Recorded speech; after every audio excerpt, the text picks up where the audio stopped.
Shalom, and welcome to V'ahavta Yisrael, a Hebrew phrase which means you shall love Israel.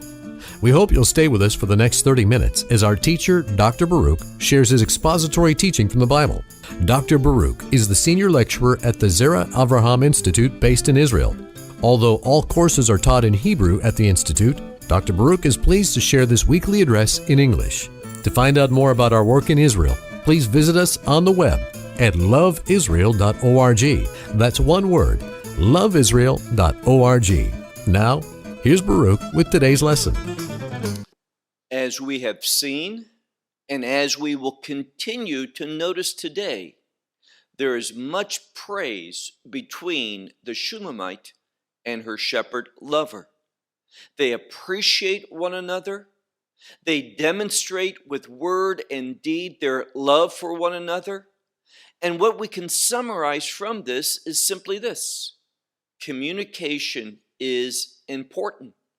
And it is important that we communicate those things which are uplifting, those things that are encouraging, and as much as possible, those things that aren't such, we need to do our best to set them aside, to make them matters of prayer rather than the emphasis of our conversation.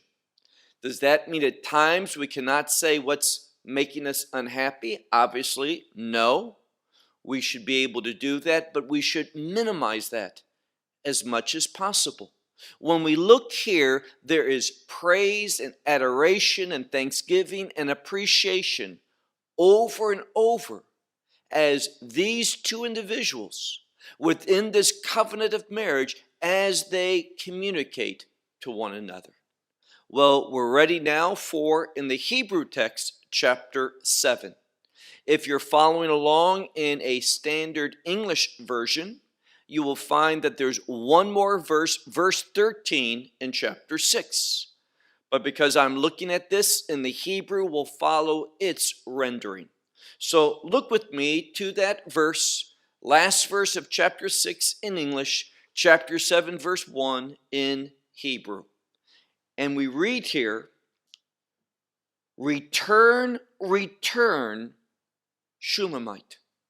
Now, because of the grammatical construction, we know that someone is speaking to her, the woman. Secondly, because the word ha-shulamit is also in this verse, again, it confirms that it is the woman who is being addressed. But as we continue on, we find once more that this is part of the chorus. And in this case, we would conclude that we're speaking about men who have observed, who have paid attention to what's going on here. And notice what they say: "Return, return, O Shulamite. Return, return, and we will look upon you." Now, this word for looking or seeing or gazing upon is the normal Hebrew word for having a vision. But in this case, it's not a vision from God in some supernatural sense, but it's simply gathering a right perspective. When someone sees a vision from God, he sees it from the correct perspective, God's perspective. Therefore, this word is chosen here to show that these men, they have grown, they have learned, and they are affirming her as a godly woman, someone that they want to see, someone that they recognize as a woman that is pleasing to God. So they say 4 times, "Return, return, O Shulamite, return, return, and we will look upon you." And then there's a question: what do you see? Well, pay very close attention to this, because now it's in the second person masculine. Could be in the second person feminine. There's a way to write that, but not here. So it's asking a question almost to themselves. Instead of saying, what do we see? It's a third party saying to them, what do you behold? What is the perspective that you have concerning this Shulamite, this woman? And notice what they say. As dance of the camps. Now, what is this? Well, dancing here is a term of joy, of satisfaction, of pleasure. And the word here, machanot, we're talking about military camps, soldiers. And when soldiers dance, it implies that there is peace and victory, that it has ended in a wonderful way. Most scholars see two being referred here by relating to both the man and the woman, that they are going to, it's foreshadowing the peace and the victory that they're going to experience, which will be a source of great joy for them. So once more in the text, and there's numerous examples of this, there is that foreshadowing, information given to the reader to know that they are going to be reunited. Now let's move on to the next verse. Verse 1 in chapter 7 in English, verse 2 in the Hebrew. He is speaking and he says, how pretty are your feet in shoes, O daughter. And the word here is nadiv. Some will say prince, but I would argue it's a generous one. The term nadiv means just that, someone who is giving. And feet in shoes implies outside, that she is moving. What is she doing? Well, this would give an indication that he's acknowledging, recognizing her outside being generous, that her feet are moving in order to demonstrate generosity, that is, being a blessing to others. And then he says, your thighs are curves, and he says, your thighs are curves like jewels. And this word means that which is cut, a diamond, for example, and other stones as well, have to be prepared. And he says here in thighs, once again, don't think of this in always a visual or with sexual overtones. Here we find the thighs represent basically your midsection, and it shows direction, where someone's going. And he says basically that your direction, where you're moving to, is something that has been prepared, something that has a beautiful outcome. One who cuts stones does so for a beautiful conclusion. So it's speaking about her feet moving and the preparation for those actions and for where she's journeying to. It says a work of the hand of a craftsman. So once again, notice how it confirms when we look at the scripture, our interpretation is not simply something that's pulled out of the air or conjured up in our own minds. We have to pay attention to the information that the text provides. And notice it says this workmanship of a fine craftsman. Everything being prepared for an outcome, a proper, a beautiful outcome. And this outcome relates to where she goes and why she is going there. Next verse. Your navel is like a rounded goblet, which lacks no, and the word here is a mixture. Now, some will say, oh, speaking about mixed drinks. But you have to realize something. In this day, we're talking about mixing, and there's a variety of different drinks that were mixed. For example, one of our favorite places to go is Romania. In Romania, more than any other country that we have visited, they have in their menus, when you go into a restaurant, a drink menu for lemonades. And so they have all these wide varieties of different types of lemonades made with different fruits and spices and such. So don't bring our culture, a Western culture, thinking mixed drinks, alcohol. But there were numerous in this culture at that time and in other cultures, even in our days. There are a variety of drinks which are mixed, which have nothing to do with alcohol.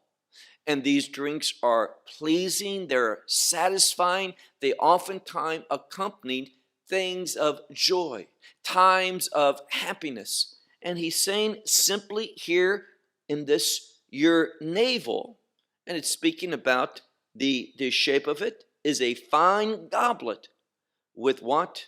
He says that does not lack any mixed drink. And your stomach is a heap of wheat. Now, once more, you hear that and you think a heap. Does she have a big stomach? No. What you need to realize is that the word here, and you need to pay attention to all the clues. Arimat chitim. Arima is one of those heaps of wheats that take much work.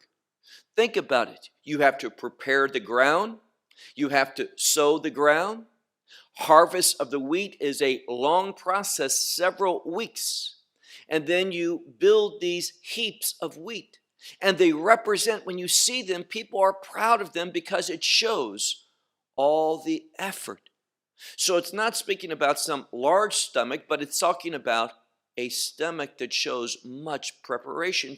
Here again, we look at this and the stomach is what one digests. It's not so much an image of the external or the physical or the visual, but it's saying here what she digests, meaning what she does, is done with much effort, much preparation, much hard work. And again, it puts forth a harvest that is an outcome that is pleasing. It says your stomach is a heap of wheat that is enclosed or fenced in with roses. So once more, it's talking about details. Not simply doing the job well, but doing it well with all the details. The rose trimming that we could say in regard to what this man is speaking about. Verse 4, 3 in English. Your two breasts are like twin deers, but these are young deers, the twins of a mother deer. So we have something that is beautiful to behold. A mother and her two young deers. And here again, breasts, don't be physical. But oftentimes, and there's much support in this in extra biblical writings, that the breast is a synonym for femininity and simply the essence of a woman. And he's saying here that when he examines the very essence of her womanhood, he finds it blessing. He finds it pleasing. He finds it rare, just like it's rare to see the mother and two fawns. Next verse. Your neck is like a tower of ivory, and your eyes the pools of Heshbon. So these are things that show neck has to do with stature. Hold your head up. And if it's ivory, ivory was something precious.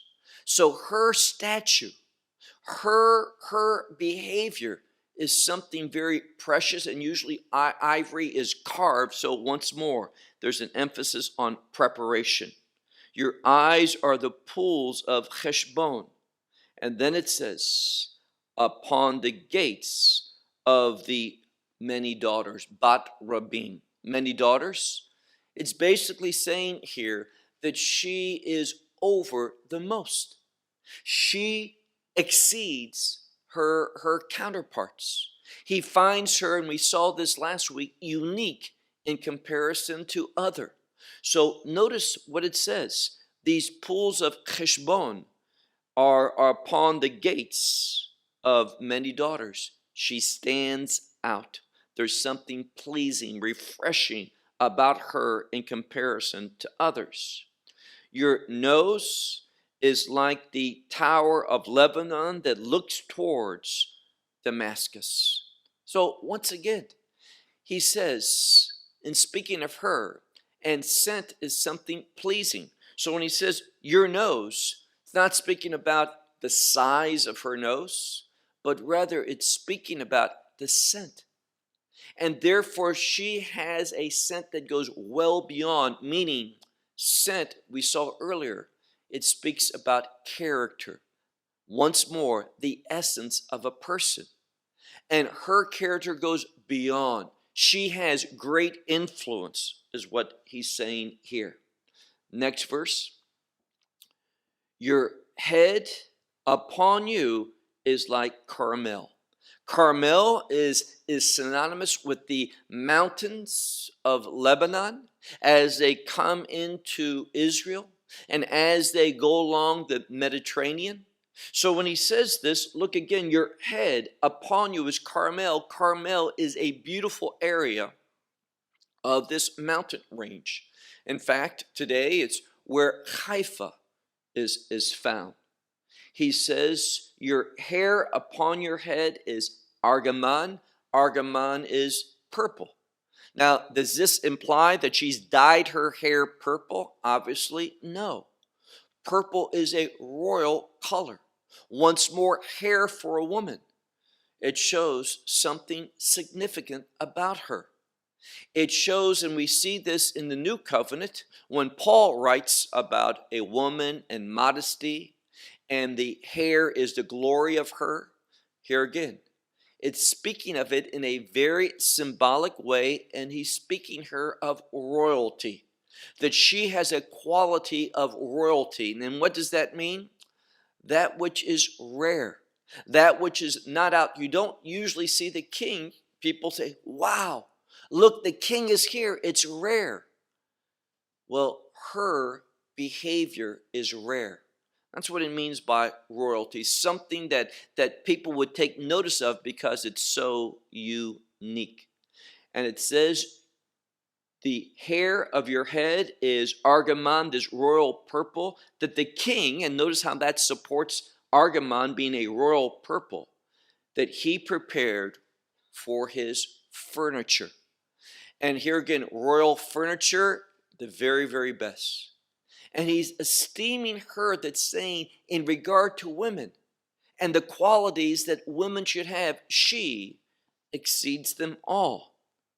Verse 6 in English, verse 7 in Hebrew. How beautiful, how pleasant is love, and the implication is love, the love that she has and they have together with all of its delights.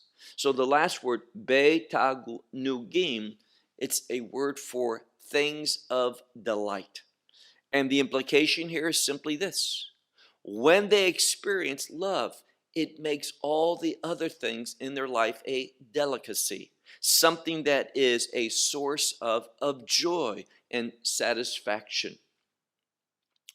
This, your statue, is like a palm tree. Here again, upright. This, your statue, is likened to a palm tree, and your breasts as clusters. Here again, speaking about the essence of a woman giving forth clusters has to do with the scent of these clusters and the beauty of that. Not focusing upon literally her breast, but her womanhood, the essence of who she is. And he says, I will go up to, I have said I will go up upon the palm tree, and I will take hold of the fruit of the palm tree. For let your breasts be as clusters of a vine, and the fragrance of your nose as apples. And all he's saying here is, we want. It is something that he's affirming publicly. He wants to behold and laud her for her character, her stature, her very essence of her life. And then he writes, your gums, in modern Hebrew, most would say the roof of your mouth, is like the best wine that goes to my beloved straight away, meaning there's no interruption. Pay attention. The roof of your mouth or your gums, this is a source of tasting.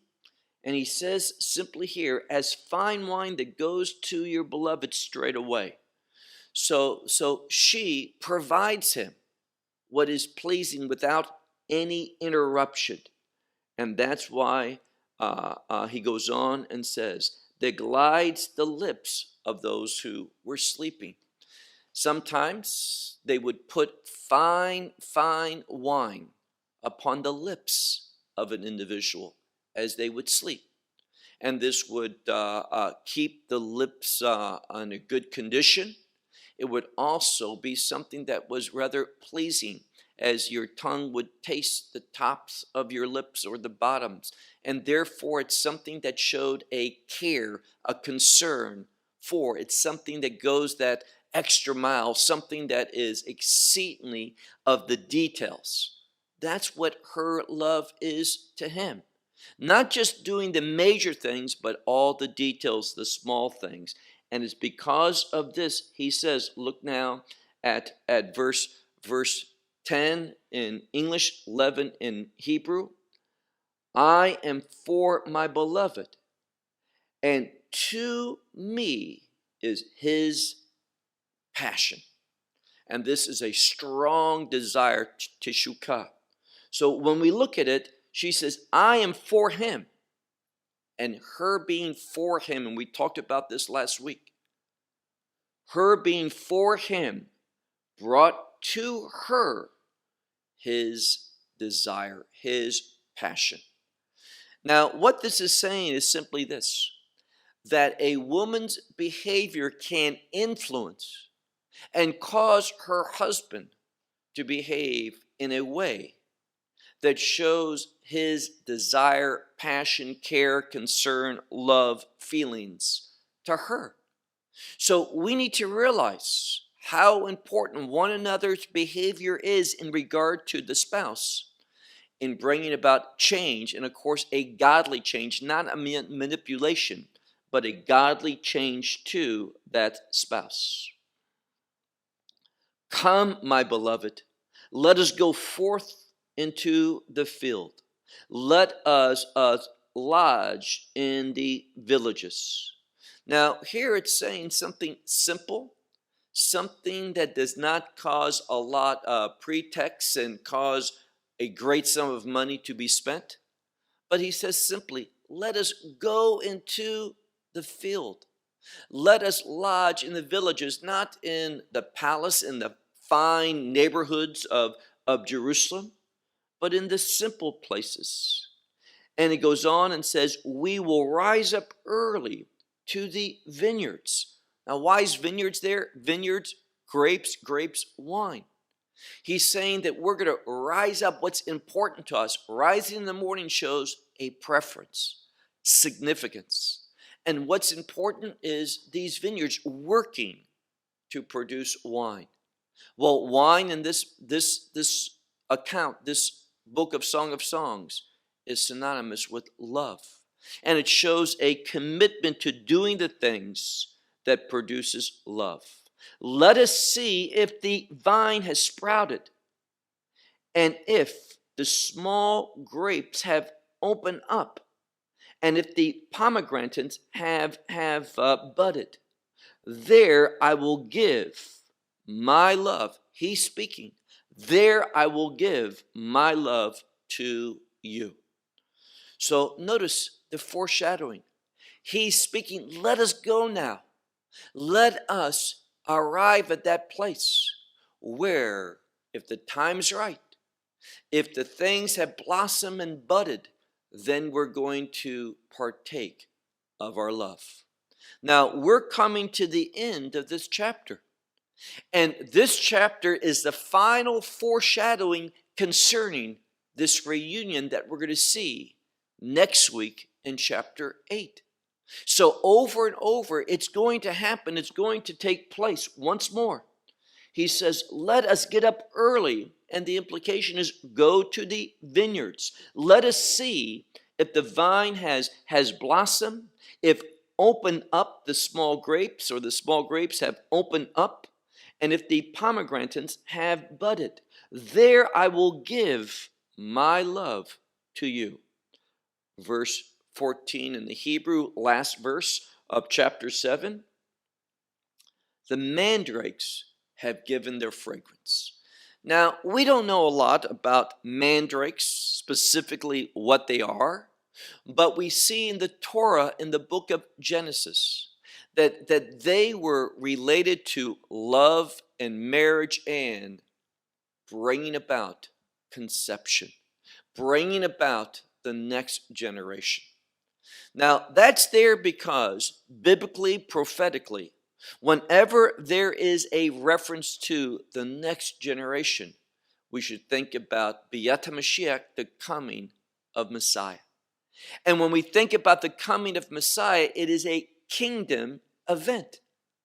And what this is saying here is this coming together, this union, this once more being together is related to a key event, a chief happening.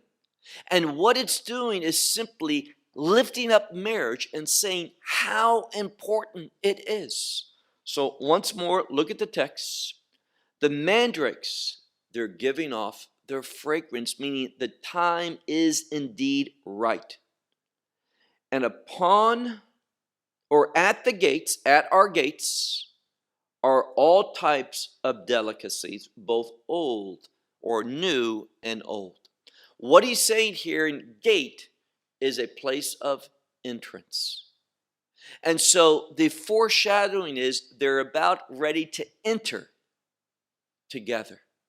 And there will be all the types of delicacies, both the new ones and the old. That which was is going to be regathered up. And that which has not been is going to be experienced. And when we think about love, that's exactly how it is. We think about our past, what we've been through together, those times that we were there for one another in support and help and comfort, and those great times that we shared in mutual joy.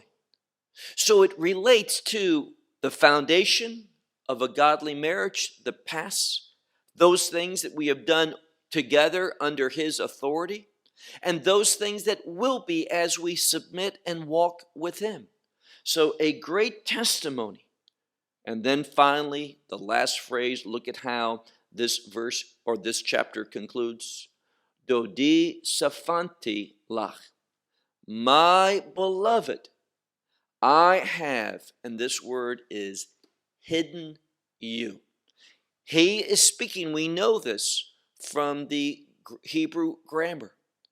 Now, this word for hiding is a word of hiding something which is of great value, a treasure. Something that has, when it's released, that has great significance. It's one of the words that used for that special piece of matzah at Passover, what we call in Greek the afikomen, or the tsefun in Hebrew. It's something that's precious, that's going to be revealed. And what he's saying here is that this love has been hidden, but it's precious. And there's coming a time, just like the afikomen at Passover, there's a time that it's taken away and hidden, but brought back. And it's the high point of the Passover Seder, that sacred meal that has so much, revelation and significance. And the chief of that significance and revelation is indeed that special piece of matzah that is derived from the same word here. So what he is saying is, our love has been hidden. You have been concealed from me, but I've hidden this for the right time. It's going to be exposed. It's going to be experienced. It's going to be revealed, this great love that has been concealed. And this is exactly what we're going to see next week when we look at chapter 8.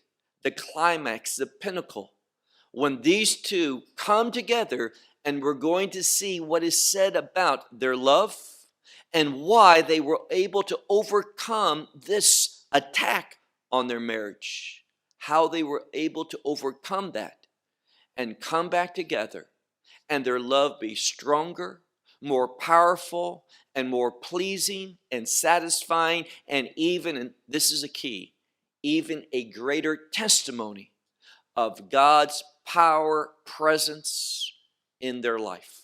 Song of Songs, it has a great ending that we'll look at next week. Until then, shalom from Israel. Well, we hope you will benefit from today's message and share it with others. Please plan to join us each week at this time and on this channel for our broadcast of LoveIsrael.org. Again, to find out more about us, please visit our website, LoveIsrael.org. There you will find articles and numerous other lectures by Baruch. These teachings are in video form. You may download them or watch them in streaming video. Until next week, may the Lord bless you in our Messiah Yeshua, that is Jesus, as you walk with Him. Shalom from Israel.